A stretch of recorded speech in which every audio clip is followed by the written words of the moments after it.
എമ്പുരാൻ എന്ന ചിത്രത്തിൻ്റെ 7ാം ദിവസത്തെ തമിഴ്നാട് ബോക്സ് ഓഫീസ് കളക്ഷൻ റിപ്പോർട്ടാണ് ഇന്ന് നോക്കാൻ പോകുന്നത്. വീഡിയോയിൽ മുൻപ് വീഡിയോ ലൈക്ക് ചെയ്യുക, ചാനൽ സബ്സ്ക്രൈബ് ചെയ്യുക. മാർച്ച് ഏപ്രിൽ മാസങ്ങളിൽ അങ്ങോട്ട് ധാരാളം ചിത്രങ്ങൾ OTT റിലീസ് ചെയ്യും.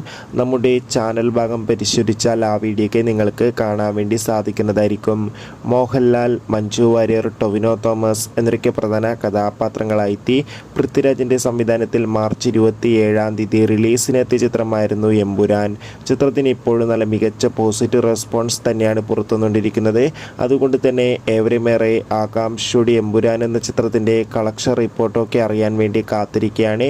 ഫൈനലി 7ാം ദിവസത്തെ തമിഴ്നാട് ബോക്സ് ഓഫീസ് കളക്ഷൻ റിപ്പോർട്ടൊക്കെ ആരാധകർക്ക് മുന്നിൽ പുറത്തുവന്നിരിക്കുകയാണ്. തമിഴ്നാട്ടിൽ 7ാം ദിവസം മികച്ചൊരു ബുക്കിംഗ് ആയിരുന്നു എമ്പുരാൻ എന്ന ചിത്രത്തിന് നടന്നത്. അതുകൊണ്ട് തന്നെ 1 കോടിക്ക് അടുത്ത് വരെ ഇന്നലെയും കളക്ഷൻ നേടിയെടുക്കാൻ വേണ്ടി സാധിക്കുമെന്നാണ് ട്രാക്കിംഗ് റിപ്പോർട്ടുകൾ സൂചിപ്പിക്കുന്നത്.